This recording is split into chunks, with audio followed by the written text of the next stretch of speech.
Oke,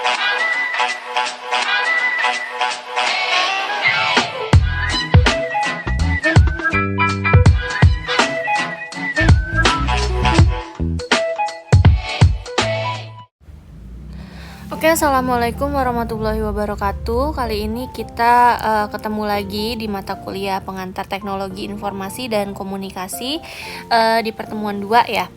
Pada pertemuan kali ini kita akan membahas tentang komunikasi, informasi, dan lain-lain. Di sini yang pertama ada definisi komunikasi dulu. Jadi di sini ada definisi komunikasi menurut si Cherry dalam buku Profesor Dr. Haji Hafid Cangga MSc. Istilah komunikasi dia berpangkal pada perkataan Latin communis yang artinya membuat kebersamaan atau membangun kebersamaan antara dua orang atau lebih. Jadi komunikasi itu harus antara dua orang, bukan hanya satu orang ya. Jadi dia nggak ada timbal balik kalau satu orang kamu ngomong sendiri. Jadi komunikasi juga berasal dari akar kata alam bebas Latin communico yang artinya berbagi. Terus di sini ada definisi teknologi komunikasi. Kalau tadi kan definisi komunikasi aja, yang di sini ada definisi teknologi komunikasi. Teknologi komunikasi adalah peralatan perangkat keras atau hardware dalam sebuah struktur organisasi yang mengandung nilai-nilai sosial yang memungkinkan setiap individu mengumpulkan, memproses, dan saling tukar-menukar informasi dengan individu-individu lainnya. Jadi sama aja nih, di sini nggak boleh satu individu aja, jadi antar individu berarti kan minimal 2 orang. Telekomunikasi berasal dari kata tele yang artinya jauh dan komunikasi yang artinya hubungan. Jadi telekomunikasi berarti hubungan melalui jarak jauh. Di sini yang selanjutnya ada hal pokok komunikasi. Jadi komunikasi merupakan suatu proses pemindahan dan penerimaan lambang-lambang yang mengandung makna dari komunikator kepada komunikan. Jadi komunikator itu yang ngomong, komunikan itu yang mendengarkan. Scrum menyampaikan pengertian komunikasi ke dalam 3 hal pokok sebagai berikut. Yang pertama ada penyandi atau encoder, yaitu komunikator yang mempunyai informasi atau pesan yang disajikan dalam bentuk kode atau sandi seperti tulisan, bahasa lisan, verbal simbol, dan visual simbol. Jadi dia disampaikan dalam bentuk kode ya dari komunikator. Terus yang kedua ada si signal atau sign, yaitu berupa pesan, berita atau pernyataan tertentu yang ditujukan dan diterima seseorang. Pesan ini dapat dituliskan dalam bentuk gerak tangan, mimik wajah, kata-kata lisan, tulisan, gambar, foto, diagram, tabel, dan lainnya.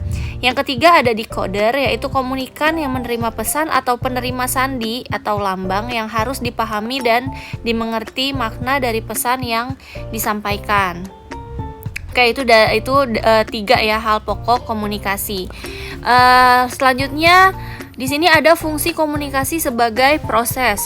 Komunikasi sebagai suatu proses yang dapat dibedakan menjadi 2 macam, yaitu proses primer dan proses sekunder. Jadi proses primer adalah proses komunikasi langsung tanpa adanya media yang dapat memanipulasi dan melipat gandakan jumlah penerima pesan. Jadi kalau yang si primer nih, dia disampaikannya langsung, nggak pakai media telepon atau lain-lain. Jadi lisan lah pokoknya.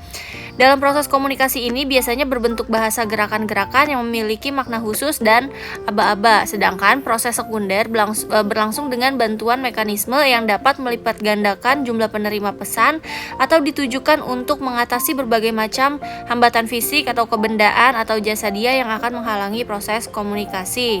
Seperti mengatasi hambatan geografis, dia jarak jauh jadinya nggak bisa langsung komunikasi lisan. Jadi proses komunikasi ini dapat melalui telepon, HP, radio, dan satelit atau email ya. Jadinya kan bisa ditujukan ke banyak orang kan, tadi udah disebutin. Lanjut, di sini ada proses penerapan teknologi komunikasi, yaitu merupakan proses implementasi atau penerapan teknologi komunikasi yang merujuk pada model inovasi dalam buku Communication Technology, The New Media in Society, diperkenalkan oleh Everett M. Rogers. Di sini terdapat 2 tahapan dalam proses penerapan teknologi komunikasi, yaitu yang pertama ada tahapan inisiasi, yang kedua ada tahapan implementasi. Yang pertama di sini kita jelasin dulu dari tahapan inisiasi. Tahapan inisiasi usaha untuk mengumpulkan informasi tentang teknologi komunikasi, memahami dengan seksama, dan merencanakannya untuk mengadopsinya. Jadi tahapan inisiasi ini juga terdapat 2 tingkatan, yaitu tingkatan agenda setting, yaitu munculnya ide untuk mengadopsi teknologi komunikasi demi menyelesaikan permasalahan informasi yang muncul. Yang kedua, tingkatan matching, yaitu kecocokan teknologi komunikasi yang diperlukan dan kemampuan untuk mengadopsinya. Jadi apabila nilai kedua tingkat inisiasi ini positif, timbullah keinginan untuk mengadopsi teknologi komunikasi yang diinginkan gitu. Kayak kalian aja kalau udah matching itu udah pasti ada keinginan untuk memiliki ya. Itu namanya tingkatan matching.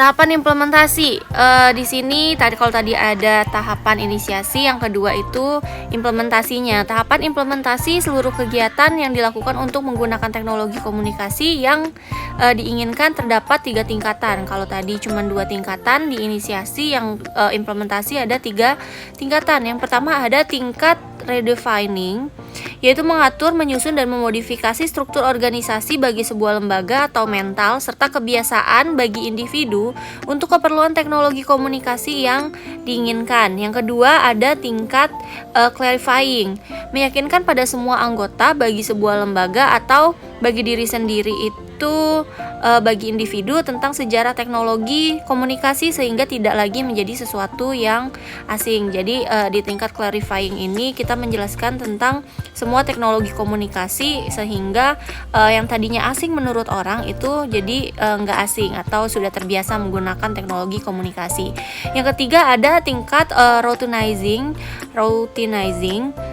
Teknologi komunikasi sudah dapat diketahui secara jelas dan menjadi bagian dari infrastruktur atau pondasi atau tata letak sebuah organisasi bagi lembaga atau sebagai pelengkap bagi kehidupan individu. Jadi di sini di routinizing, jadi komunikasi ini diharapkan sudah menjadi bagian dari infrastruktur lah, ibaratnya harus ada dalam sebuah organisasi. Untuk yang namanya komunikasi itu kan penting ya dalam sebuah lembaga untuk bicara antara satu sama lain. Nah, makanya di routinizing ini diharapkan sudah menjadi infrastruktur lah yang harus ada gitu. Ini adalah 3 tahapan implementasi. Selanjutnya kita ada perspektif penerapan teknologi komunikasi. Jadi suatu organisasi atau lembaga pengguna teknologi memandang penerapan teknologi komunikasi sebagai yang pertama sebagai manajemen sistem. Di manajemen sistem dia merupakan upaya atau usaha yang mengoptimalkan hasil dari suatu sistem organisasi, perubahan yang dianggap sebagai suatu proses yang turun dari atas ke atas.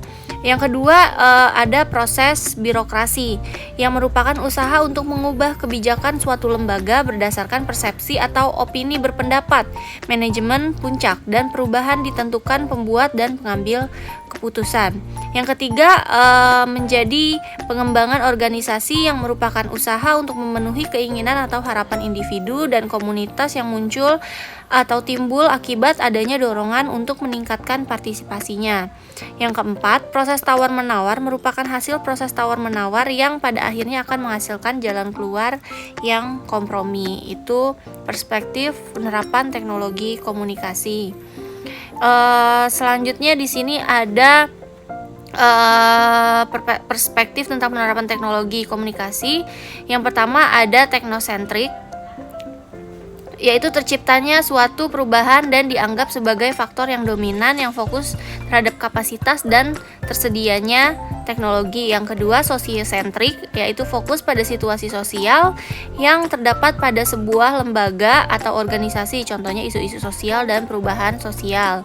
Yang ketiga yaitu konflik yang tertuju pada proses pengambilan keputusan, misalnya untuk menyelesaikan suatu konflik dibutuhkan untuk penyelesaian dengan cara politik. Jadi ini menurut kegunaannya lah ibaratnya ya perspektifnya. Lanjut di sini masih ada perspektif penerapan teknologi komunikasi.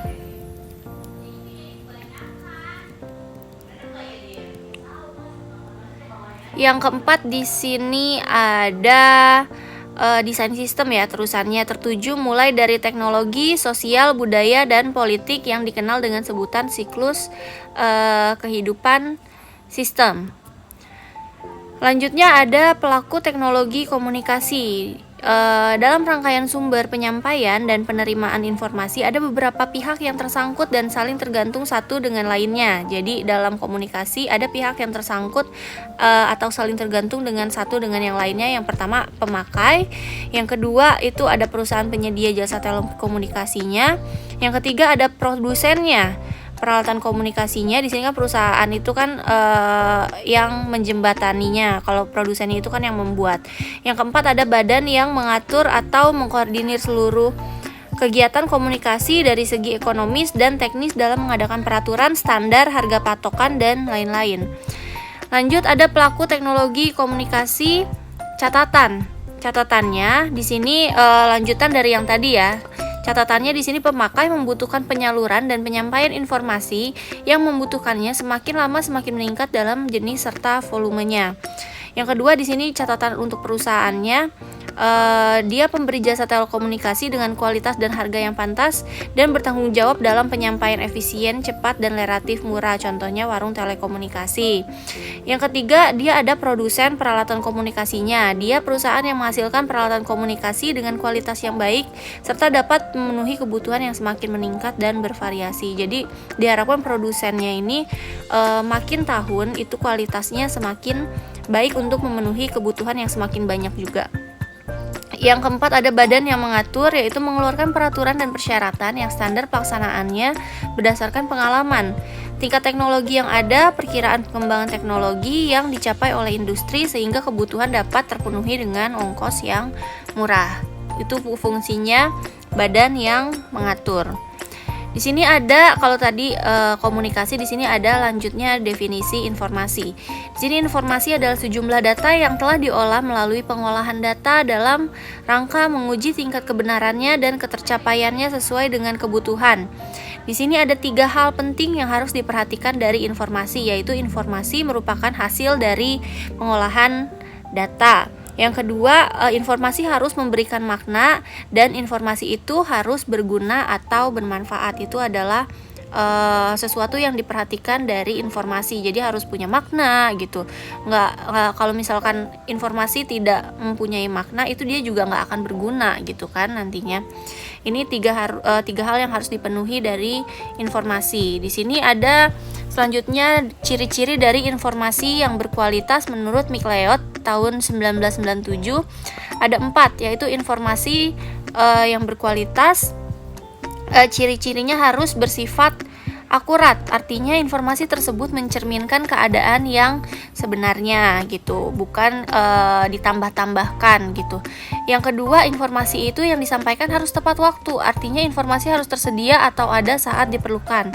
Jadi ketika ada suatu kondisi misalkan bencana alam, itu informasinya harus disampaikan secepat mungkin sehingga nanti yang lain bisa jaga-jaga gitu. Itu harus tepat waktu. Relevan artinya informasi yang diberikan harus sesuai dengan yang dibutuhkan. Dan yang keempat, itu informasi itu harus lengkap, yang berkualitas. Artinya informasi harus diberikan secara utuh, nggak setengah-setengah. Lanjut. Di sini ada jenis-jenis informasi meliputi yang pertama ada absolute information, yaitu jenis informasi yang disajikan dengan suatu jaminan dan tidak membutuhkan penjelasan lebih lanjut. Yang kedua ada informasi substitusional, yaitu jenis informasi yang merujuk kepada kasus di mana konsep informasi digunakan untuk sejumlah informasi. Yang ketiga ada philosophic information, yaitu jenis informasi yang berkaitan dengan konsep-konsep yang menghubungkan informasi pada pengetahuan dan kebijakan. Yang keempat di sini ada subjective information, yaitu jenis informasi yang berkaitan dengan perasaan dan emosi manusia. Yang kelima di sini ada objective information, yaitu jenis informasi yang merujuk pada karakter logis informasi tersebut. Yang keenam terakhir ada cultural information, yaitu informasi yang memberikan tekanan pada dimensi kultural. Komponen-komponen informasi itu kita jelaskan di selanjutnya. Di sini berdasarkan analisis pendekatan sistem informasi ada beberapa komponen informasi, yaitu yang pertama ada root of information, yaitu komponen inti. Jadi yang namanya root itu berarti komponen inti ya dari informasi yang berada pada tahap keluaran pertama sebuah proses pengolahan data yang biasanya disampaikan oleh orang pertama. Yang kedua ada bar of information, yaitu badan atau batangnya informasi yang disajikan dan memerlukan informasi pendukung agar informasi pertama atau inti dapat dipahami secara utuh. Yang ketiga ada branch of information, yaitu informasi yang dapat dipahami apabila informasi sebelumnya telah dipahami. Lanjutnya di sini yang keempat ada stick of information, yaitu komponen informasi yang sederhana dari cabang informasi. Bentuk informasi ini biasanya berupa pengayaan pengetahuan atau enrichment, kedudukannya hanya sebagai pelengkap suplemen terhadap informasi yang ada. Yang kelima di sini ada butt of information, yaitu komponen informasi yang sifatnya semi mikro, namun keberadaannya sangat dibutuhkan. Meskipun dia semi mikro, tapi keberadaannya itu sangat dibutuhkan, sehingga di waktu yang akan datang informasi ini akan berkembang dan dicari orang. Yang keenam atau yang terakhir di sini ada leaf of information, yaitu merupakan informasi pelindung untuk menjelaskan kondisi dan situasi ketika informasi itu muncul ke permukaan, seperti informasi tentang perkiraan cuaca, perkiraan kemarau panjang, dan perkiraan terjadinya gempa atau gerhana bulan atau gerhana matahari. Oke, pertemuan 2 itu aja sampai komponen informasi. Kita ketemu lagi pada pertemuan ketiga. Terima kasih. Wassalamualaikum warahmatullahi wabarakatuh.